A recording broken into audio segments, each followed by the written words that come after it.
Hello, everyone. I'm Andreazza, your moderator for Tuesday's chat. I am a professor at the Department of Pharmacology and Toxicology at the University of Toronto and the scientific director for the Mitochondrial Innovation Initiative, MITO2I. Today, we will be diving into a very exciting topic, the role of diet and nutrition in managing metabolic syndrome and disease. As a note to all of us, if you are making any changes on your nutrition and diet, please speak first with your healthcare practitioner. The information will be shared with you today is intended as a discussion, as an information and knowledge sharing with all of us. Please send your questions on the Q&A box at any time during this conversation. You are key on this conversation, so please let us know what you want to hear, and we want to hear from you. Today, I have the pleasure of have here with me Laura Chiavaroli. Laura Chiavaroli is an assistant professor in the Department of Nutritional Sciences at the University of Toronto at the Temerty Faculty of Medicine, and an affiliate scientist at the Lia Kansing Knowledge Institute at St. Michael's Hospital. Her academic training includes an MSc and a PhD in nutritional sciences at the University of Toronto and a postdoctoral fellowship in Italy, and further work on nutritional epidemiology and implementation science. Her research focuses on bridging the gap between guideline-based nutrition therapy, especially cardiometabolic diseases, and real-world implementation, leveraging digital tools, co-design interventions with diverse communities, and policies that advance health equity. Laura, it's a pleasure to have you here with us. Thank you, Anna. Thank you. And I also have here with me the pleasure to have Sean McKelvey, who is the Chief Executive Officer at the Institute for Personalized Therapeutic Nutrition, IPTN, and a recognized leader in pharmacy and therapeutic nutrition. He's a graduate of the University of British Columbia in 1999 and has driven pharmacy practice a change across Canada and helped build large communities of practice focused on nutrition and chronic disease management. Under his leadership, IPTN has grown into a major voice in therapeutic nutrition, bridging together clinicians, pharmacists, researchers, and policymakers to advance food-based and nutrition-guided approaches to health. Sean, it's a pleasure to have you here with us. Thanks so much, Anna. It's great to be here. Thank you to both of you, but let's get started. Laura and Sean, could you give me an overview of your research and practices goals and recent advancements? What is the role of nutrition in metabolic disease? Laura, I start with you. Thank you, Anna. Thank you so much for having us today. I think this is a great opportunity for us to have a really important discussion around the role of nutrition in health, and specifically our cardiometabolic diseases. So there's a wealth of evidence that supports the role of nutrition as well as dietary patterns to support cardiometabolic benefits. Some of these patterns we may be familiar with. Two that were actually created at the University of Toronto, the portfolio diet, as well as a low glycemic index diet, were created by Dr. David Jenkins in our Department of Nutritional Sciences. And then other dietary patterns like the Mediterranean diet, I'm sure we've all heard of, and the DASH diet, one of the oldest dietary patterns, dietary approaches to stop hypertension. And the information about these dietary patterns really helps us to understand that it's not just targeting one of our risk factors, but a variety of them, so it can really help with total metabolic benefit. And these are well recognized and recommended in our clinical practice guidelines. So if you look at the guidelines from Obesity Canada, Diabetes Canada, or the Canadian Cardiovascular Society, they're all there under recommended nutrition therapies that can help with prevention and management. So there's definitely a role for nutrition to really help with prevention and management of these conditions. And so my research in the Department of Nutritional Sciences here at the Temerty Faculty of Medicine at U of T really focuses on how we can support the translation of these guidelines. So we have all this amazing information, and it's out there, it's recognized in the guidelines, but then there's this kind of bridge or this gap that we need to try to help with filling, with really helping to get that out into the hands of healthcare providers and ways in which they can really help get that to communities, so that that can kind of really be part of helping on a broader scale to really help with uptake to make for healthier populations. So I do this a lot through, as you mentioned earlier, through co-design and testing. So I work with a variety of interest holders, from healthcare providers themselves, so having them involved to ensure that do they have a tool to help them really quickly understand what that dietary pattern is about, and then what are the patient-facing tools that they can use to then help make sure that one sentence they can give somebody as a piece of advice in clinic then can be something they can use moving forward. And then we work with diverse communities to ensure that the tools that we create meet their needs. So everybody's unique. There's a lot of different barriers that people may be facing to make nutrition and behavioral changes. So working with communities to ensure that we can make tools and adapt tools to meet those needs is something that's highest importance. And then we work with really interdisciplinary teams to ensure that there's a lot of diverse perspectives. So we work with psychologists, and we work with healthcare economists and health service researchers, as well as people who are experts in metabolic disease and nutrition and biostatistics, to ensure that when we're creating these, we're thinking them from the perspectives of how to integrate theory and behavior change to ensure that we can really help with making sustained change, and thinking about the ways that we can have a greatest impact. And then working with people who are experts in digital health, so ways that can really help with reaching people on a broader scale, because we do live in, especially post-COVID, I think we really learned that the virtual space is something that can really be used to help with connecting people much more broadly.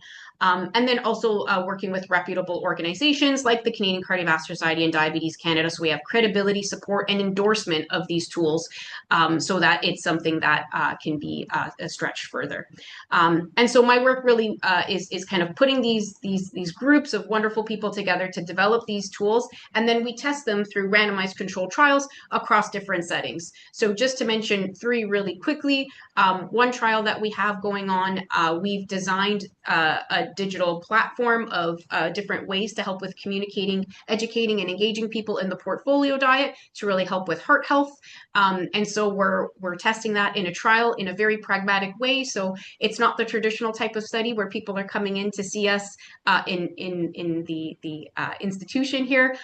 It's what's happening in the real world. So people are getting the digital program, and it would be the way in which, if a physician were to give them the program, how would it then help them with their meeting their heart health goals over time. So that's a large study that we have going on in over 1,000 people across all of Ontario that will help to demonstrate how this digital tool, educating people about the portfolio diet and making behavior changes in the long term, can help to show reduction in LDL cholesterol and other cardiometabolic risk factors at 1 year, and then extend that out to 7 years to show that it can actually help with preventing heart attacks and strokes and all those other events that we want to really try to avoid.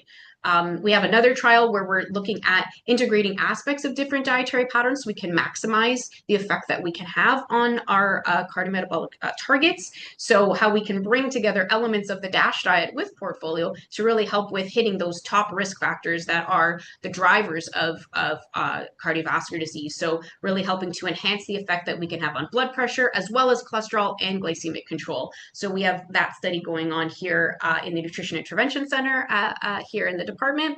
And then the last study that I just mentioned that we're embarking on soon in the new year is really helping with this emerging field of the way in which we can help with addressing diabetes through diabetes remission.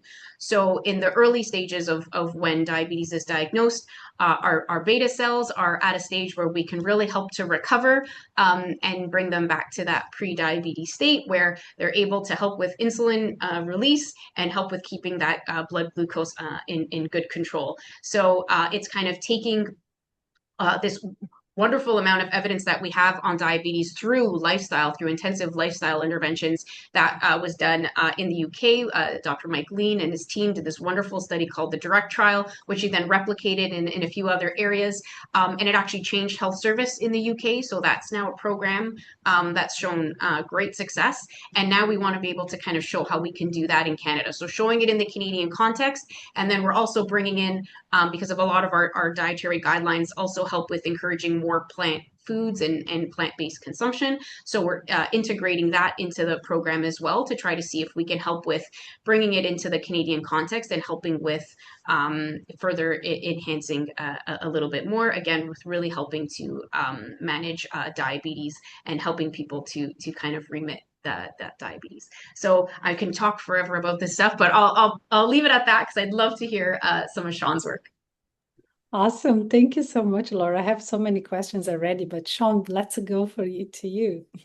Sure thing. So I'll just I'm going to do a couple of slides. So unlike Laura, who is very impressive, by the way, I don't have the ability to just kind of do it off the cuff. So I'm just going to talk a little bit about who we are, the work that we're doing, and my focus is a little bit different than Laura's. So Laura's is really focusing on the research and the knowledge translation, that kind of thing. We're focusing on really around the implementation. So how do you get people aware of some of these aspects of using therapeutic nutrition, and what does that look like in terms of the community supports and the tools and those sorts of things. So first, I wanted to just start with a disclosure that I have no financial disclosures. Our organization, which is a registered charity, does not take any money from for-profit or industry. So just make sure that you are aware of that.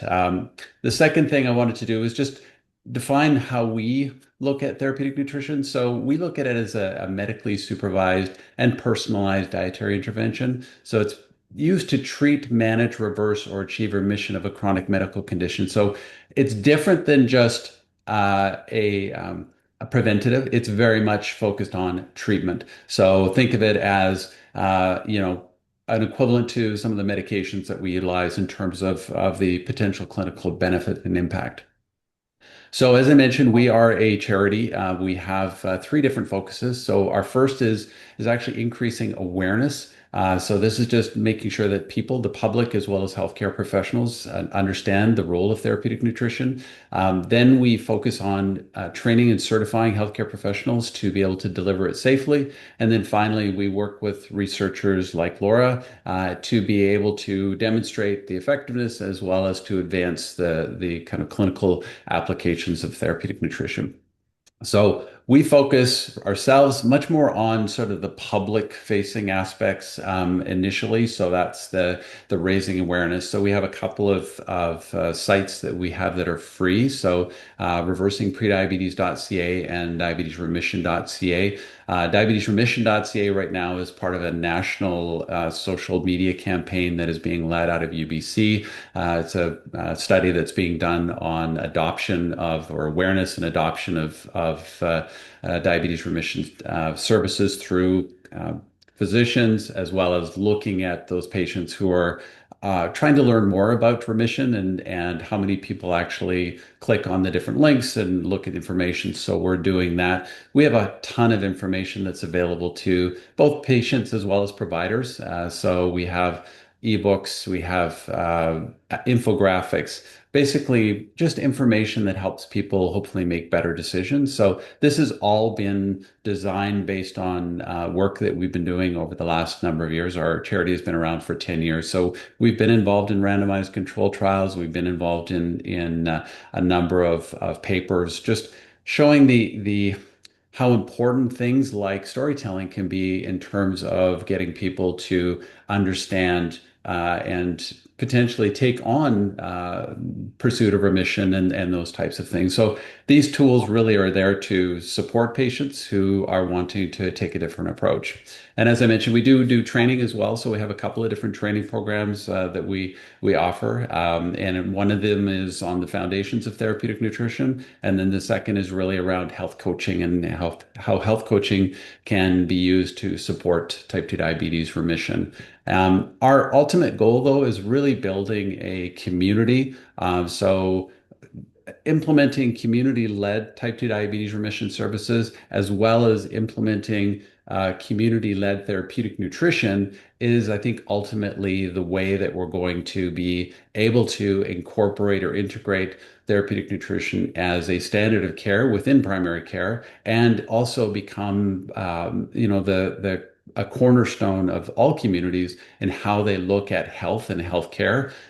It's going to be a partnership that involves many organizations, many groups, and so what we're doing, similar to what Laura was saying, we're focusing on building partnerships. We're a small little charity, so we're trying to identify organizations, groups, everything from food access, food sovereignty, food security, all the way through to the different types of clinical models. We're trying to create more or less an ecosystem that supports the application of therapeutic nutrition within these communities and ensures that people can get the best outcomes. So access is number one, and then ultimately we want to make sure that people are going to actually have the supports in place so that they can successfully implement and achieve what Laura was mentioning in terms of the benefits. The true benefits of therapeutic nutrition come with actually reversing the underlying metabolic dysfunction and allowing the person to actually have kind of that new lease on life. So we're really focused on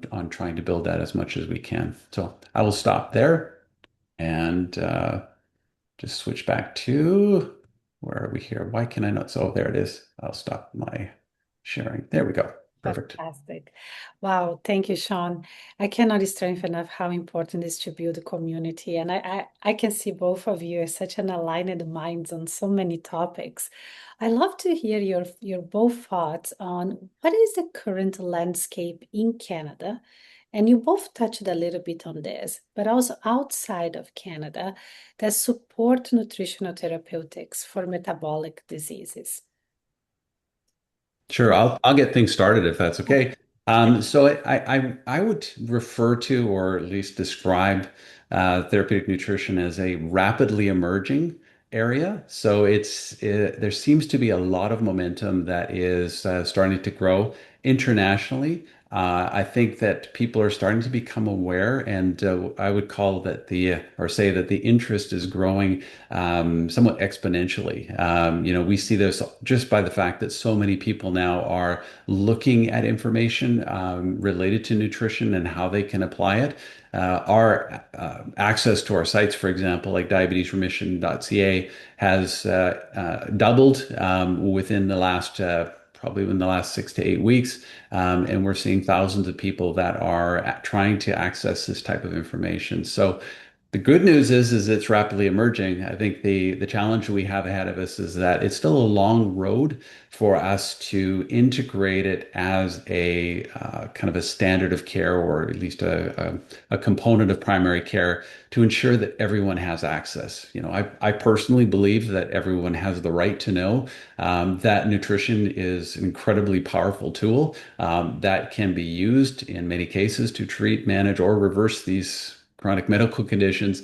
And so I think that we're a long ways away from that, but we're well on our way. And as Laura mentioned, the UK they've rolled out a national program on type 2 diabetes remission. How many people in Canada know that there is a national program in the UK that is reversing type 2 diabetes and helping people to avoid medications and reduce the risk of long-term complications and those sorts of things? So as a country, politically, I think we have a lot of work to do in terms of prioritizing nutrition as a core element of chronic disease in terms of prevention and treatment.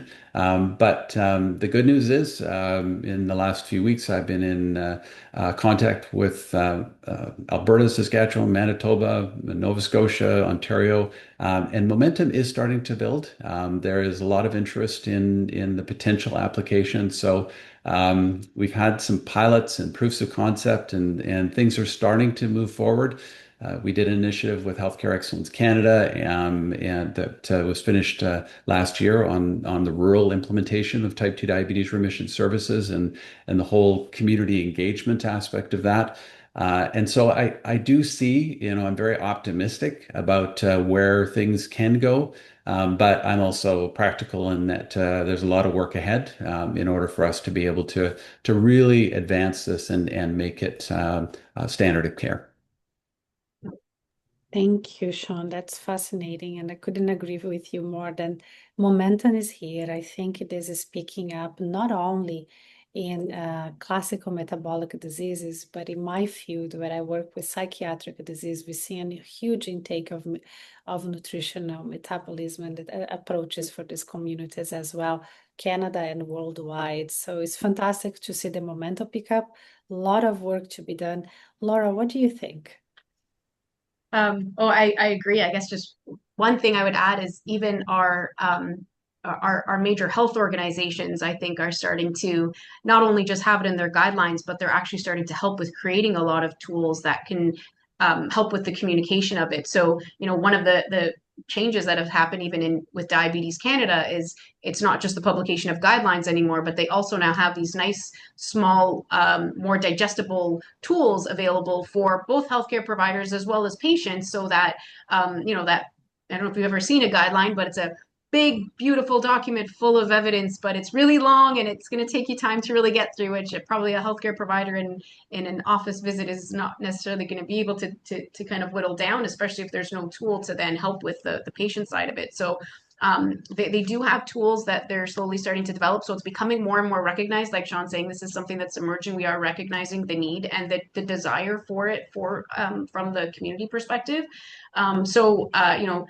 Diabetes Canada does have those tools. One of them does include a glycemic index guide, which is something that we did help with to help with ensuring that the latest evidence is really behind that. And then even on the Canadian Cardiovascular Society website, like I said, we work with them and they do endorse. So like our portfolio diet infographic is there on the website. So, physicians can download it, share it with their patients, and it brings them with a QR code link right to the program. It's all free. So it's really helping to disseminate it. So I think we are making great progress moving forward with really helping to provide that evidence-based reliable information, because we do live in a virtual world, which is, wonderful to help with communicating information, but you just then need to be careful about what is the source of that information, which sometimes I think is the bigger challenge for a lot of people. So I think that's where great organizations that can help with the promotion of reliable information is really the wave that we should be riding moving forward. Yeah, it's fascinating. We do have a question actually on implementation from the audience, and we're going to be talking more about implementation a little bit, but I thought it would be good to bring here and hear your thoughts as well. So I will read the question for us.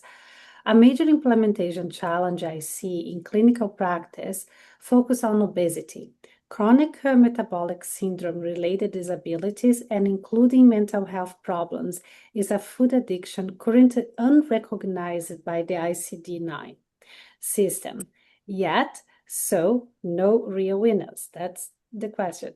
Although approximately 30% of our patients is screened positive with a validate to acknowledgement this problem, and ask why no clinicians has previously discussed this possibility and available nutrition choices and diagnosis available to trials to support them to recover.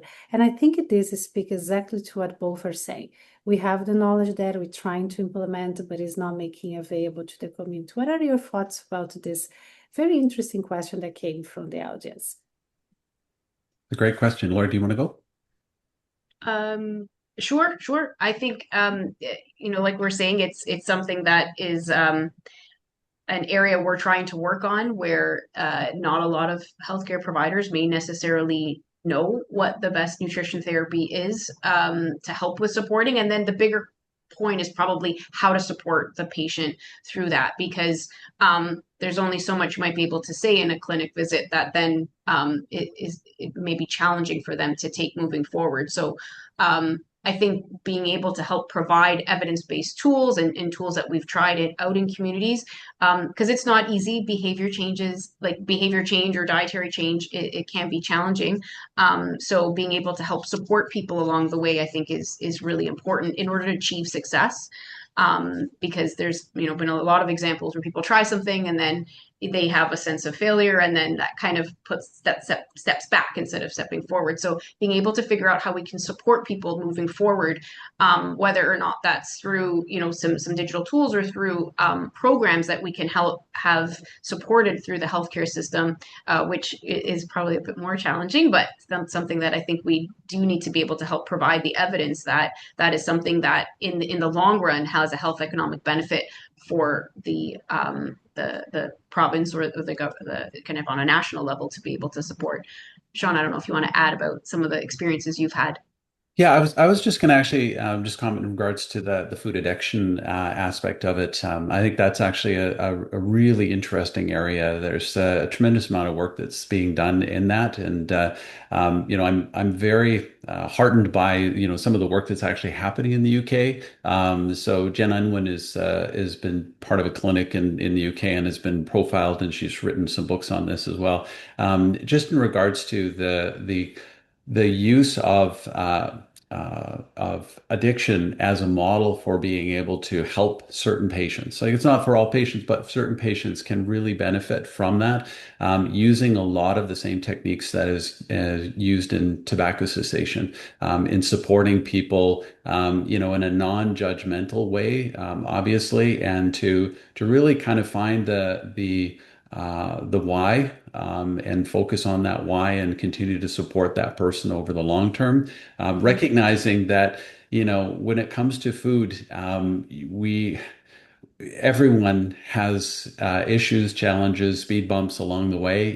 We can have the best intentions, and something happens. So we lose a family member, we lose a job, we go on vacation, we have a new family member join, a baby.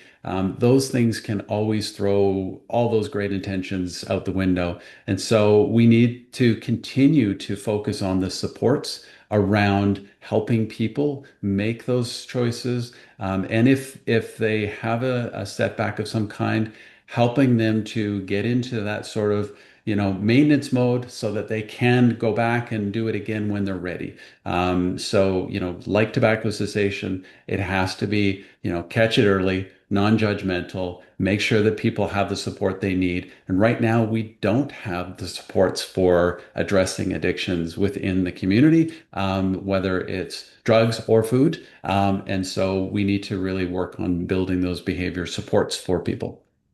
Support systems are extremely important in every part of our life. But I think this ties beautiful with the next question that we actually were going to discuss today, which are what are the red flags, in your opinions, that we should be aware as we prepare to include nutritional therapeutics as practice? We have been talking some of them: cultural, stigma, support systems, others. And Laura, I start with you. What do you think that we really need to get our hands on?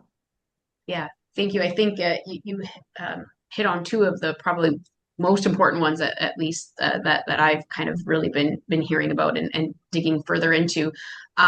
So we mentioned it a little bit earlier about culture, and just understanding, particularly in Toronto and in Canada, we're very multicultural. So putting out one kind of standalone guide may not necessarily be something that speaks to everyone. It may not be something that somebody can relate to. That's not the food that I eat. So how can I try to see how that's something I could adopt?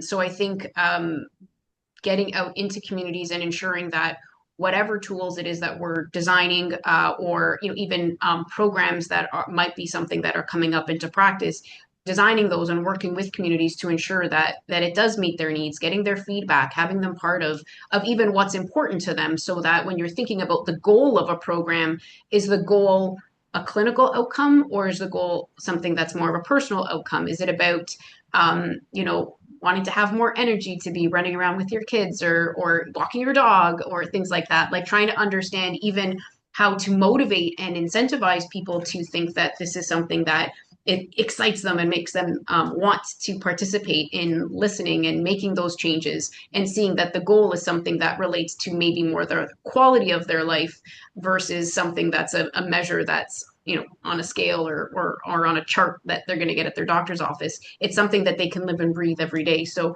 I think working with community and thinking about things from their perspective is something that we should really be thinking about as we move forward. And then stigma really is, I think, the other thing that really has picked up a lot. We're seeing it even recognized in the latest iteration this year that came out of our obesity guidelines, where even from the healthcare provider's perspective, it's a lot about reflecting that, is there any stigma that you're bringing into your office when you're talking to a patient, which can then impede the ability for them to receive good care.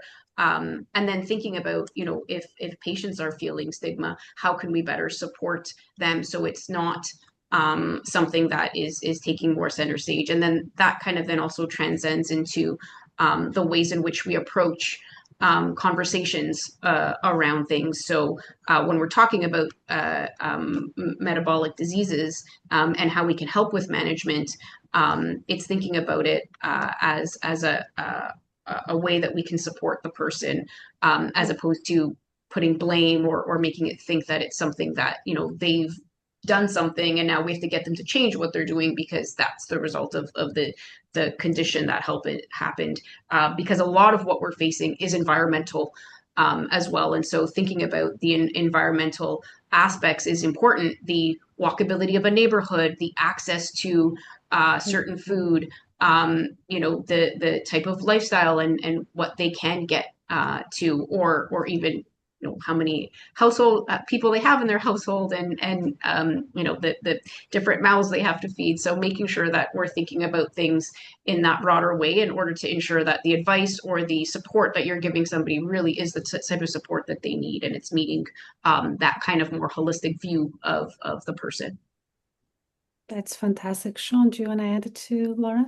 Absolutely. And I think Laura's comment in regards to the cultural adaptation piece is really important. I actually just had a patient partner group that was reviewing some work that we've been doing on adapting our type 2 diabetes remission content for South Asians. And one of the comments they made was, as a South Asian, don't tell me to eat a Mediterranean diet. It ain't going to happen. And so, it is important that we really recognize that. And there's, when you are having to adapt content for a multicultural country like Canada, there's a large number of different groups that we need to partner with and sort of build out some of that content with. But even so, I think that there's also huge, tremendous opportunities to identify those communities and work with them and advance shared opportunities. So I'm excited with that potential, but it definitely is a big job ahead. A couple of the red flags that I see that I think we need to just be aware of.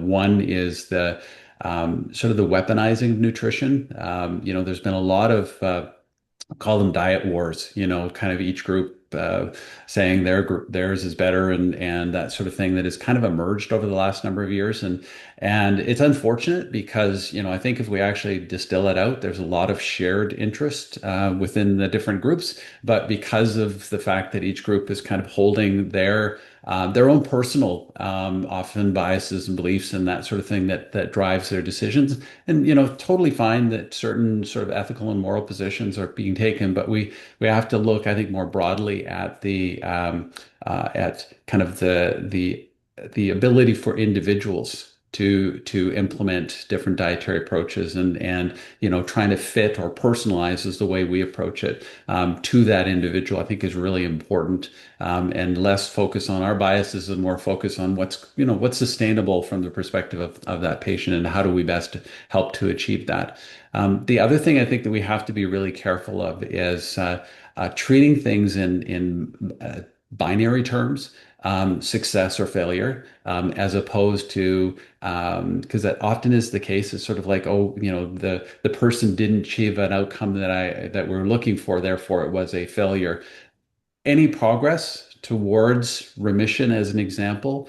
So I refer to it specifically as the pursuit of remission as opposed to the achieving of remission, because there's always going to be those bumps along the way. And so if we can normalize recurrence, normalize that behavior change itself is challenging and that people will have setbacks, we're not going to ever fall into that kind of that issue of creating a binary, it didn't work, therefore it's a failure. Nope, that's not what we should be talking about as far as I'm concerned. And I think, the overcoming stigma and bias is going to be an ongoing challenge that we are going to have to, individually as clinicians take on. And hopefully it'll be something that just gets normalized, that we have to acknowledge that we have our own biases, our own stigmas, and we have to be as cautious as possible to not make people feel that we're not listening, we're not understanding, and we're not there to help and support them. And you bring a good point, Sean, because I think when we use the word nutrition, and I'd love to hear your both opinion about this, because for me, nutrition is much more than losing weight, is much more than, achieving a certain goal. It's actually restoring health, it's restoring metabolic health on your body that it will ensure that your cells have the best capacity to provide the beta cell to provide the insulin, the heart to pump, the brain to think, the eyes to see. It's like how the similar things when I do my research in mitochondria thing is enabling the mitochondria, which is this little organelles in your cells that control your energy production, to enable them to be at the best capacity. So my vision is I see nutrition as that, providing your body to be at the best capacity of metabolism. So should we try to actually change our minds on when we think about nutritional therapeutics? It's not about dieting, it's about changing metabolism. Is that something you would both agree with me, or maybe I'm completely off of target? I think that's fantastic. Yeah, if we could establish metabolic health as one of the areas that we focus in on, I think it would help to start changing a conversation to a more, let's make it a healthier conversation around nutrition. That it's not about weight, it's about how you feel. It's about, just the fact that we're not having the aches and pains, and we're not having the mood, as many mood related issues. So many of the chronic conditions that we deal with on a daily basis can be often quickly addressed through the use of proper nutritional therapeutics. And I would love to see a different conversation around metabolic health. Absolutely. Laura, any thoughts? Oh no, just I think you phrased it beautifully. It really is just like a kind of whole body health that you're thinking of. It's, kind of like I said, it's not a number on a scale, it's not a number on a medical chart. Like that's the beauty of diet when or we say diet as if it's a negative word, but it's not. It just means the food we eat, right? When you Mhm. actually look at it, right? But we've given it this kind of negative connotation where really it's just saying the foods you eat, and the foods you eat, it's about bringing you vitality, it's bringing you energy, it's what fuels your brain and fuels your body to run. If you think of it about it from the perspective of even a child, it's what allows them to run in the schoolyard and chase their friends around and things like that, right? So food is it's a beautiful thing. It's something that brings life to us to be able to function and really live to our fullest. So thinking about putting things that are colorful and that are tasty in a if you've ever gone and had like a fruit picked right off of a tree or something, right? That's the Yeah, sweetest fruit, and not sweet in a bad way, sweet in a good way, right? Like that's yeah. I think it's just the way you phrase it is perfect. It really is just it's the mitochondria, and it's happy, and it's pumping out all the things and playing with its cell friends, right? It's really Well, what that my head is covered, but I hope you can see here my. ah, is that your mitochondria? But I love this conversation because it's rephrasing, it's rethinking what we actually say. Sean, let's make a pledge. From today on, we're going to talk about metabolic health implementation in Canada. Laura, you and I are going to work to bring food as a nutrition that is available to everyone. And again, I'm going to go a little bit off script, but I think this is such an important topic because if we want to implement nutrition as a proper way of helping therapeutics, we need to have food security. And that's a topic that the three of us cannot solve today here. But without having that for our population, I think it would be extremely difficult. So I will just urge that we have this conversation with everyone around Canada to move towards food security for everyone. I hope you both agree with that as well. Thumbs Oh, for up. sure. Absolutely. Yeah. If I Awesome. can add just one other thing too that I think is really important just to kind of acknowledge is that I think as we are talking about metabolic health, we have to also we have to personalize it or individualize it in that a person who doesn't have a chronic medical condition, the food that might be an option for them could be different than food that might be, a person that has an underlying metabolic dysfunction. So I think we have this tendency of generating or creating health halos across entire spectrums of different types of foods. And, similar to, we're not going to give a celiac, certain foods, or we're not going to give someone who has ulcerative colitis, like we'll be avoiding certain foods under certain circumstances. I think we have to recognize that there are certain foods for certain individuals that are not going to be appropriate. And where I think we're getting to a point now where we have access to incredible amounts of data for individuals to make individualized choices. So, some of the papers that are showing, that maybe something that I eat is going to give me a different glycemic response than what Laura or you, Anna, were to eat. And so having that type of knowledge is incredibly powerful in making decisions. It could be the order of which we eat food. It could be the type of food. It could be the dose, the amount of food that we're eating that is ultimately causing the issue on an individual basis. But that's where the level of tailoring, I think, that we need to be thinking about. So we can't just say, every bit, all these different foods are healthy because they may not be appropriate for an individual. Sean, I think you may be thinking in the minds of our audience because uh, someone in our audience asked the question, what do you think about the potential of regular single cell level monitoring of metabolic profiles of immune cell populations, lymphocytes, granulocytes, monocytes, in the context of metabolic disease management? I'm going to stop for a second and say this is not the topic of today's conversation. So I told our audience that I'll be happy to discuss this in more details further. But this is exactly what is in the mind of everyone right now. Is actually we needed to take in consideration our own metabolism and how we respond to the response of the nutrition that is put it in front of us. Because you are 100% correct. It might be different from one and another. But let's not dive into that one because it's going to take us the whole last minutes we have together. I would love to ask you guys to build on all we are actually talking today. What do you think practically we should be doing to get to implement nutritional therapeutics in Canada's healthcare system? Sean, I think I start with you and then I pass on to Laura. Sure. So I think, for myself, where I see the sort of the critical aspect of this is we need to build it into our primary care system. It needs to be just part of what we do. It should be, kind of at the same level as okay, a person is diagnosed with a condition. This is the medication that I'm going to use. We have. Lifestyle is a key component of dozens of clinical practice guidelines for different chronic conditions across this country.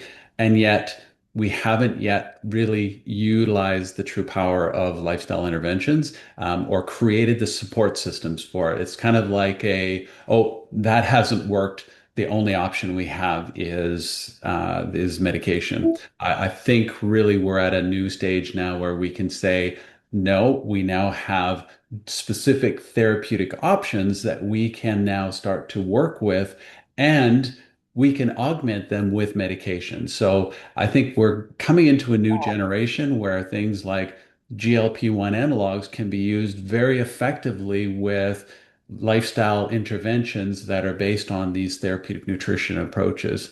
So I think that, the community-led, anchored in primary care. I think that we also, as we've talked a little bit about the cultural adaptation, I think it's critical that we not wait to start actually adapting content, that we actually focus on the co-creation of these culturally appropriate tools and supports so that we get better ownership within these communities. So definition of community could be, geographical, but it also could be ethnic. So we need to think about that, get adoption, get ownership, get acceptance.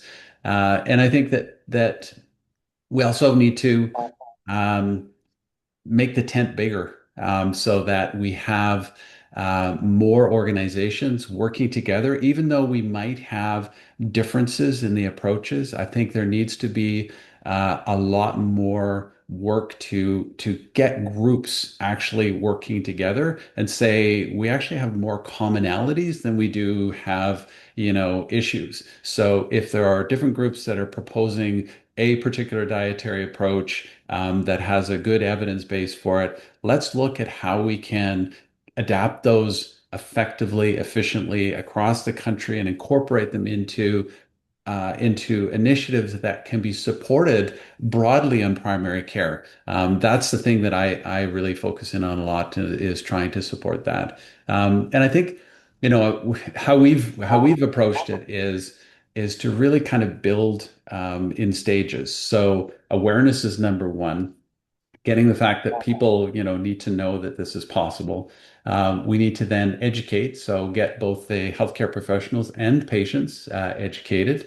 And then we need to look at implementation. So early adopters, champions, organizations that are innovators and are in a position to be able to support things, and then optimize. So wouldn't it be awesome if we got to a stage where we started to look at things like remission using these therapeutic nutrition approaches, and then have report cards where we can see where within the health system are we having the best impact, and how can we take those best practices and share those across the different regions so that everyone is able to really optimize the benefits for patients. But also, the thing that we don't talk about enough, I don't think, is that healthcare professionals are hungry for a new approach so that their patients don't just continue to get worse and worse and worse over time, that in fact they can start to work side by side with patients to make a huge difference. So it's not about just increasing the dose of medications anymore and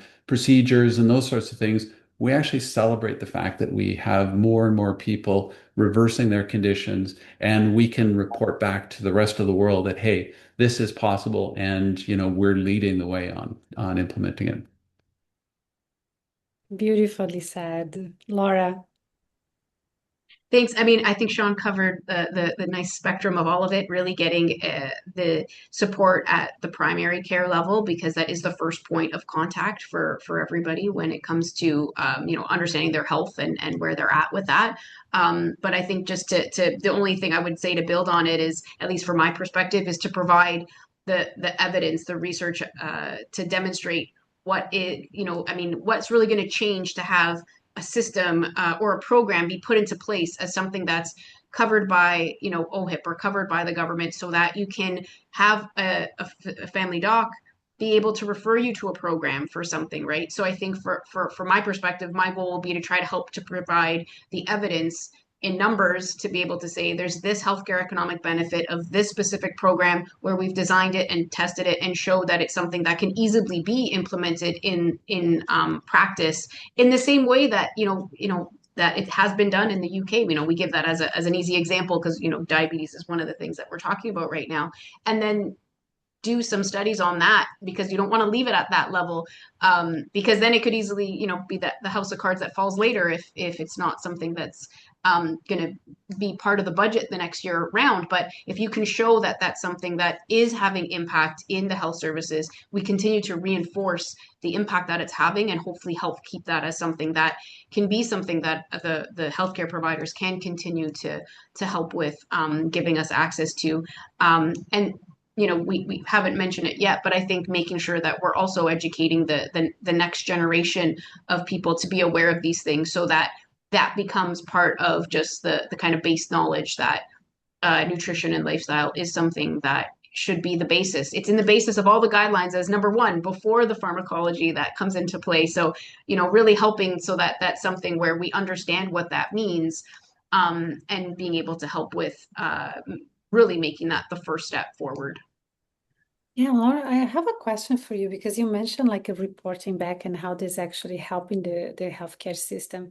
Do we know, like either in Canada or worldwide, whether there is any studies that has demonstrated that when we approach with nutritional therapeutics, there is one impact which we know already in quality of life of the patients, but also impact on financial commitment from the government? Can you start with Laura Bershon? I'd love to you add as well. So there are examples. I think, one of the examples that is the most recent is that Sean had mentioned right off the bat, is the diabetes program, the remission program that is out in the UK. It was adopted by the National Health Services, the type 2 diabetes path to remission program, because they did do follow up on that and showed that at the end of the 12 months, they had 32% remission in people that participated in the program, which is fantastic because in the actual trial, it was 46%. So to think that out in the real world, this is being done not, by us researchers who are really trying to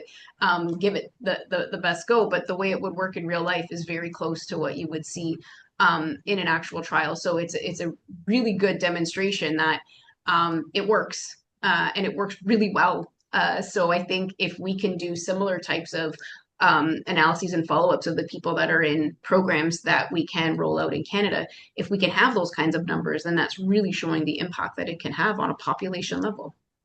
fantastic. Sean, do you have anything you'd like to add on that? Yeah, I was going to say the whole economic modeling piece is absolutely critical for decision makers. And so they did do for the direct trial, they did do a very robust economic model that we are working with the folks at the UBC Population Public Health, or School of Population Public Health, on creating one for Canada as well. So the idea being that we would have, Canadian dollar, or at least costs of health services being factored into it. So we're working on that, and we hope to have something for beginning of next year so that we can get that published and actually start having conversations about economic models and the impact not only on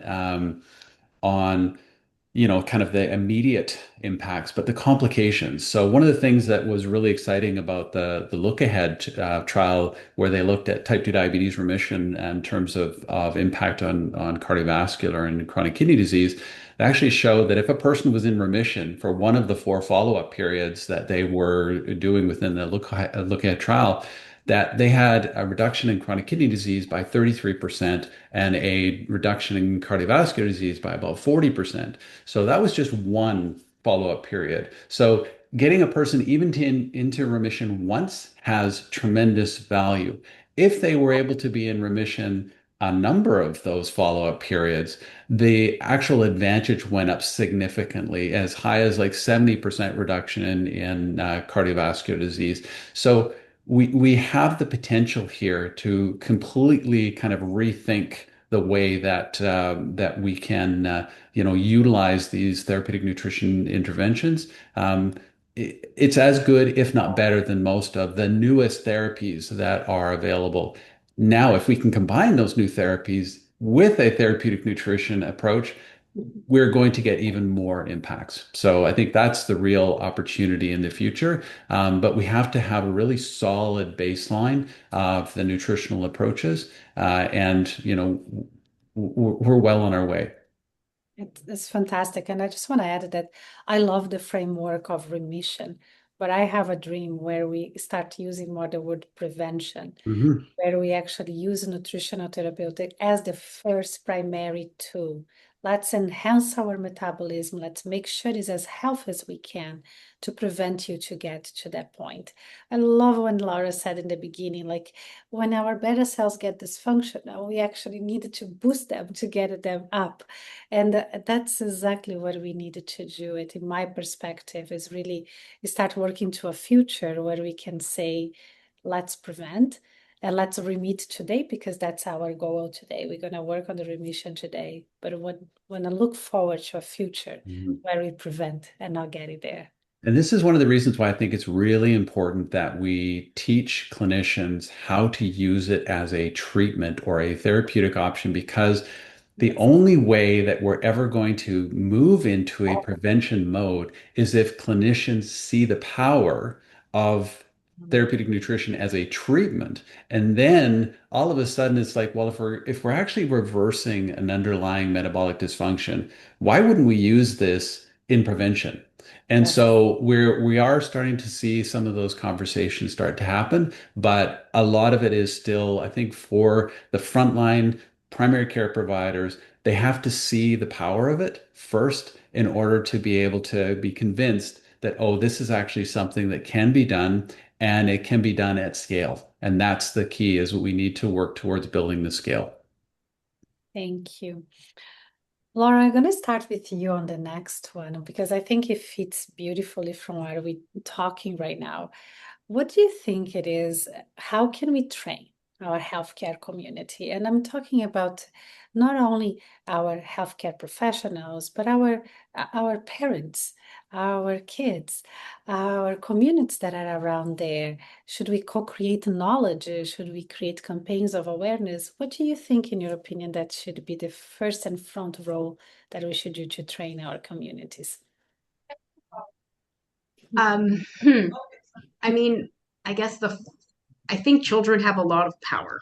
If you have young kids, you know that it is really what they say that you either need to battle against, or what you need to kind of figure out how to work around. So, if your child is coming home with Canada's Food Guide, or even something simple that's talking about helping with healthy eating, it could really help be something that supports the family from kind of the shortest ones up, to really help with it. So, I think even enhancing our food systems in schools, which we're seeing the rollout with school programs, school food programs, to help with making sure that food is available. And I think there's been there are tons of examples that we can show where if kids are surrounded by good healthy food, they're going to eat what's there, and that's it's better that they're surrounded by a lot of, good healthy fruits and veggies, as well as good whole grains and good sources of protein, as opposed to, promoting pizza day and other kind of things, which has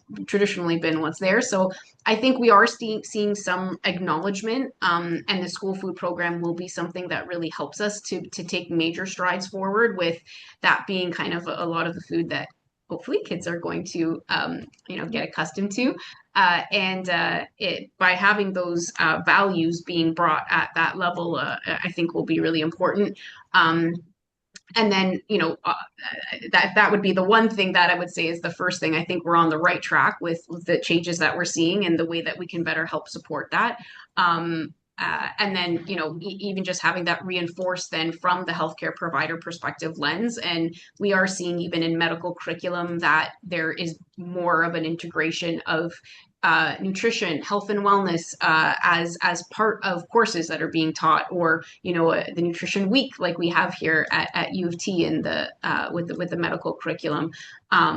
So really helping to ensure that you're kind of seeing it come in from multiple angles within a family would be, I think, where we can move forward to really help. Yeah, okay. If a child comes home asking for an apple, you're going to buy an apple. But if it comes home asking for sweets, you're going to be tempted to buy the sweets, right? So I couldn't agree more with you that education should start from very young beginning ages and helps everything. It kind of frames the mind of a family setting, right? Where you actually putting that family into everyone working together, everyone is working in one unit. And it's a beautiful. But Sean, let's change gear a little bit before we talk just about the communities. Let's talk about like how we train our healthcare practitioners. What is available out there? What can we do to help anyone that is interested right now in actually get training? Yeah, so there's actually in addition to the training that we offer on therapeutic nutrition and the health coaching, there's a variety of organizations that are now increasing the awareness of options. ACLM in the US has got a diabetes remission program, and they do a lot of work on lifestyle. And there's other Canada is still like, we're I would say it's still an area where it's a lot of work needs to be done. As I say, with our foundations, the intent was to fill a gap, that we saw that existed within the country in terms of applying therapeutic nutrition principles. So instead of like just choosing one particular approach, we try to really adopt this sort of 8 principles approach. So common principles that work for any dietary approach that has demonstrated effectiveness. We took a slightly different way of modeling it, I guess you'd say. But what we're hoping to do is just get people kind of aware of the power of therapeutic nutrition, understand the basics around insulin resistance, hyperinsulinemia, and how that impacts, different organ systems and the different chronic diseases that are associated with those, and really just kind of raising awareness as the potential. As we move forward, I think there's going to be even more opportunities to expand into specialty areas. You mentioned mental health and schizophrenia and major depression, and those sorts of things are showing bipolar disorder, showing tremendous opportunity to impact people's quality of life in a way that is sustainable and is something that is incredibly impactful. But it's going to need specialty training as well. So people within those different fields, the psychiatrists as well as the health coaches and the people that are supporting them, they have to have specialty training. So it's great that we have sort of this foundations, but we're going to ultimately have to look at a bunch of different conditions, from type 1 diabetes to polycystic ovary syndrome, infertility, looking at things like inflammatory conditions. We talked about autoimmune conditions earlier. Like there's so many different potential applications. It's matching the training and the specialty needs within specialty practices with the evidence. So as the evidence emerges, and knitting those two together so that it's a more seamless implementation, and we're not having to wait 10, 15, 20 years before the evidence actually gets implemented. So I think it's the connecting a lot of the dots, the work that Laura's doing, the work that we're doing, and trying to actually get the things into practice on a much more expedited type of basis. And that's going to require leadership. It's going to require investment. It's going to require commitment across the different health systems, the academic, like the research communities, as well as the organizations like us who are trying to not wait until we have everything perfect, but let's get things started and create a framework that can be easily adapted as this new evidence emerges, so that hopefully we can apply it to a broad spectrum of different metabolic conditions. And so that now we have a model that is replicatable and is scalable, and it can be, we can just kind of plug on modules as we need to plug on modules to advance the work that it is in, where most of the benefit is going to be, is in primary care. When we're talking about 80% of these preventable chronic diseases, most of that work has to happen in primary care. We can't wait till the person is referred to a specialist before we actually start to do the basic fundamental things that we know will have an impact on insulin resistance and on hyperinsulinemia. Especially with the waiting times to get a specialist that we see not only in Canada but worldwide. So completely agree with you. There's some ongoing in the chat, on the Q&A questions, asking about in terms of what should be measured, what is best for be measuring in the blood of these patients. Some discussion about glycemic load might not be as the best. Blood serum insulin levels might be more helpful feedback for monitoring nutritional glycemic index. Without going too much to the specifics of what is best, is not because it is for the evidence out there and the clinicians to actually decide that.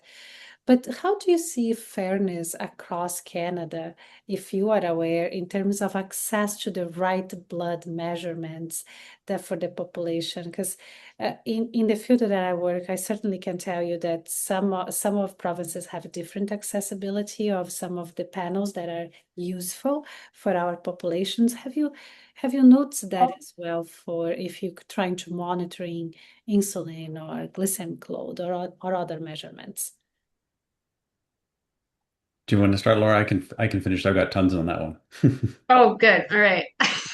I think I'll just focus more on what is kind of most commonly covered and I guess more accessible, I guess if that's really what the question is. And when you're talking about glycemia or talking about like how you're responding in the perspective of your spectrum of pre-diabetes or diabetes, HbA1c really would be the most commonly assessed measure. It's something that is not very expensive to do relative to the other measures as well. Insulin is very expensive to do. Even in research, you see that when we do meta-analyses of all the trials out there on something, you'll have HbA1c and you won't have insulin on a lot of them because even at the level of research, it's something where you're just kind of like, I can't, like, that's 3 times the cost of being able to do other things. And so sometimes you don't really have the budget to be able to do that. So what's realistic in terms of something that could be broadly accessible, HbA1c would be something that I think you can do. And then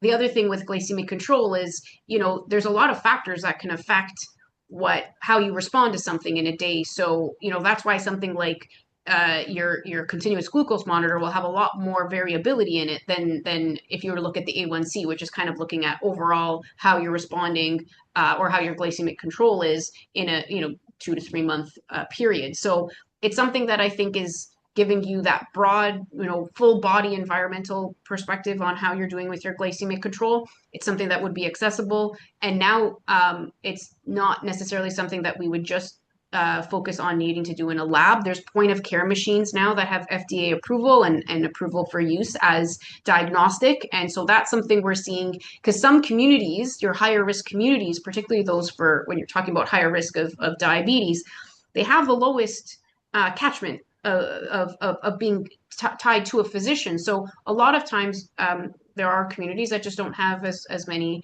healthcare providers, so they don't have family doctors. So then how do you kind of help support in some areas where that's also a challenge?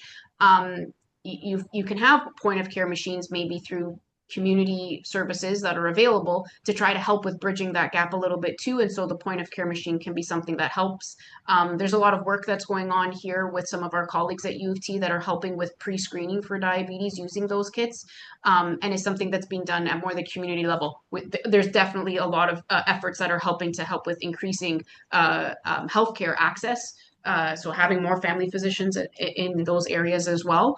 But again, I still think that something like HbA1c is something that would be something we could do on a broader scale to really help with the accessibility. Thank you, Laura. Sean. Yeah, so this is a great question. There is so much going on in research right now, trying to figure out what are the best, the best indicators. Is it home IR? Is it triglyceride HDL? Is it triglyceride glucose index? Is it, like one that I find really helpful and useful, particularly for patients, is the waist height ratio. So you don't need to do any, measurements at that point, and it actually is really helpful. If the person is above 0.5. Typically, it indicates that they have more sort of abdominal, so visceral fat. And so if it's above 0.58, that's a really bad indicator in terms of cardiovascular risk and other things.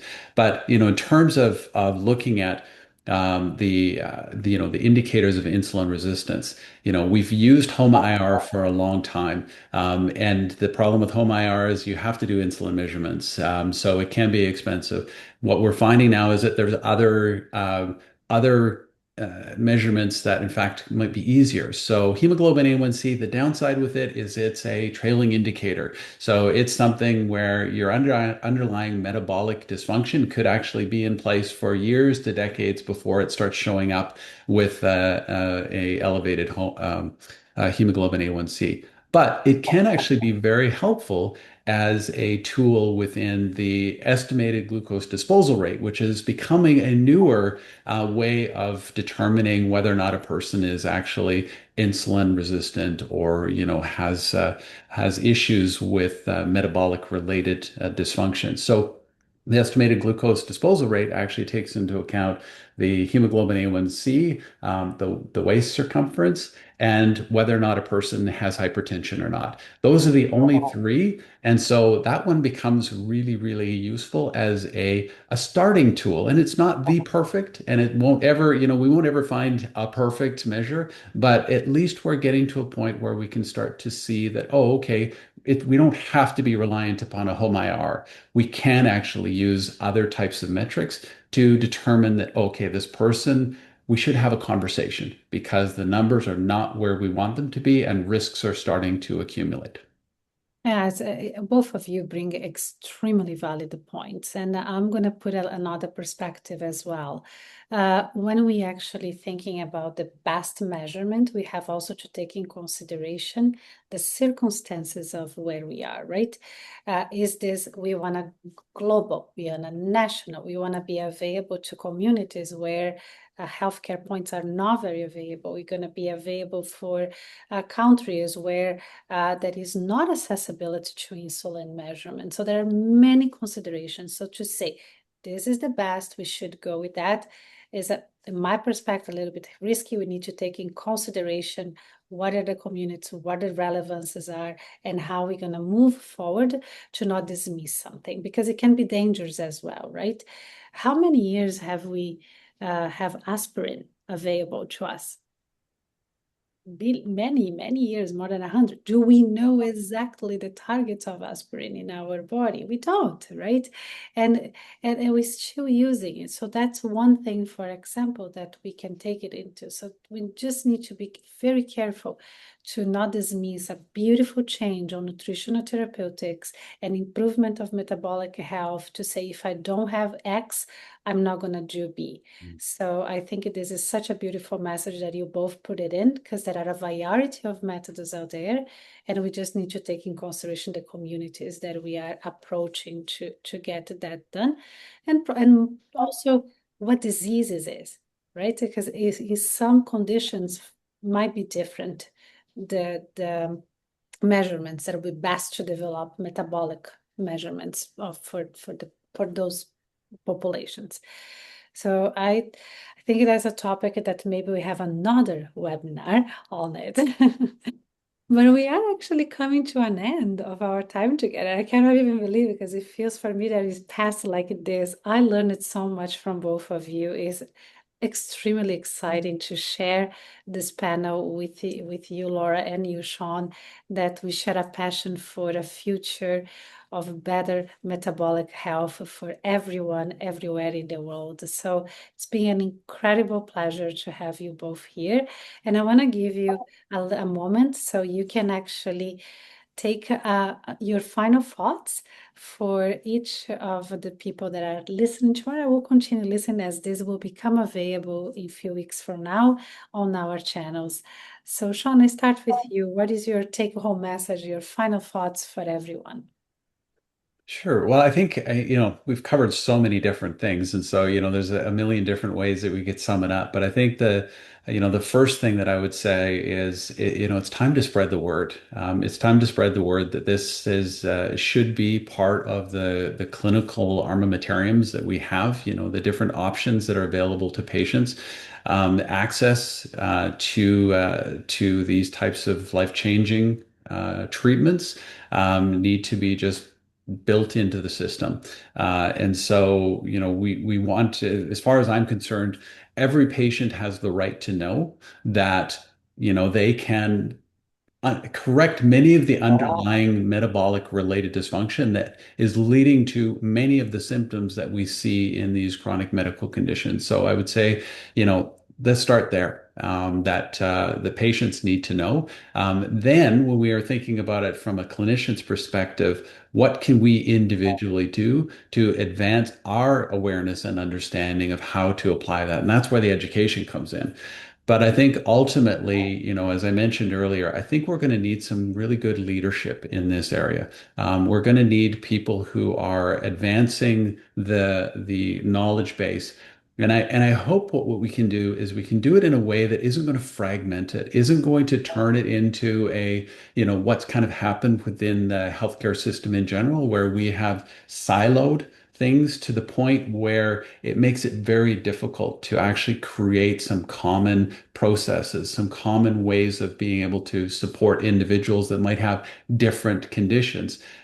There's got to be a focus on really streamlining access, streamlining the way that we approach things, and not overcomplicating it at the primary care level. There's lots of room to advance the science within the specialty areas, but we need to really be focusing in on that, primary care implementation, and how do you develop systems that are scalable at that level, so that we don't specialize ourselves out of access. Which I think sometimes can happen. So the leadership is critical. We need the investment. This needs to be at a health system level. So that means provincial as well as federal prioritization of this as a core component of what I think is going to become the standard of care. So I think that investment is both in terms of the financial investment, but also in terms of just making it a priority. So within the health authorities and within the different regions and different groups, that we continue to come back to it as this is a foundational element of care.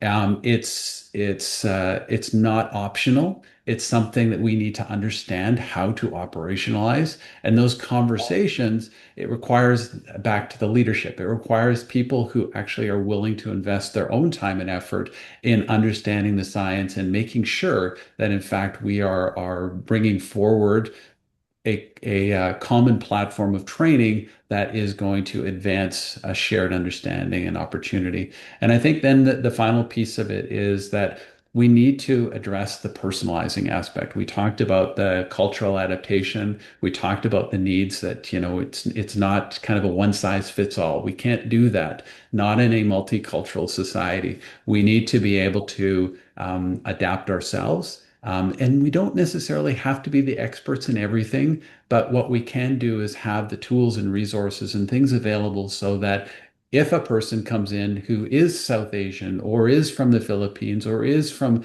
other parts of the country or the world, what we can do is we can give them resources that they see are culturally appropriate, that address their cultural needs and differences. It might address some of the unique and environmental aspects, so the family dynamics and the things that are special to them culturally. If we can do all those things and really sort of build out the primary care supports of these things, I think we're going to be making tremendous progress on addressing the chronic disease risks that we have in our country. If we don't, I'm scared that it's just going to get swamped. Like our primary care teams are going to be overwhelmed with the amount of chronic disease that we have in 20, 30, 40 years. Thank you, Sean. Well said. Laura. I think Sean just put it all in this beautiful little summary statement. So if I were to just kind of, beyond reinforcing all of that, we, really do supporting the healthcare providers and supporting the community. I think the main message of today is really that, nutrition and lifestyle really is the cornerstone. It's the center of really our health. So like you're saying, we kind of think of it more in a management or remission, but even getting to being able to just sit back and think about prevention and this just being a way of life. It's a lifestyle. So, some of the other things that we were talking about, like really seeing whether or not at an earlier age, an earlier level. So in training and even earlier training our children as just that's the way of life of just eating well and living well. as being the pivotal part. And then just, helping to ensure that whatever evidence that, I'm working toward creating is something that we're having the foresight to think about this being something that can help with supporting, like Sean's saying, making these programs that are just part of regular care, that hopefully is not too far down the line of when you're flagged because of a blood measure, but it's more something that is ahead of the curve for that just to be part of normal practice. So I guess that's really, I think, where we're at right now, just really helping to provide the evidence, the resources to support this as general practice. And then I guess just making sure that, as well as thinking about culture and diversity in communities, is thinking and always thinking broadly in terms of equitable access. So making sure that we're thinking about the environmental challenges that there may be in other communities and other areas where maybe food isn't as easily accessible. So thinking about how we can help with reflecting on what health and nutrition really means in different communities, understanding access issues, to be able to better support health across the whole country. So anyway, thank you, Anna. This has been wonderful. It's been a great discussion this afternoon. Incredible, absolutely incredible. And if I can say, the line that stayed with me today is, define that nutritional therapeutics is improve your metabolic health. And I think we're going to close here and say thank you for everyone for watching this conversation today, for your engagement with questions and curiosities. I apologize if we didn't answer all the questions, but it has been phenomenal to be with both of you today. Before we say goodbye, please remember to talk to your healthcare practitioner before you start changing anything in your nutritional plans. Stay safe, everyone, and have a wonderful rest of the day. Bye, everyone. Thank you. Thanks, Thanks, Anna. everyone. Thanks, Sean. Bye-bye. Bye.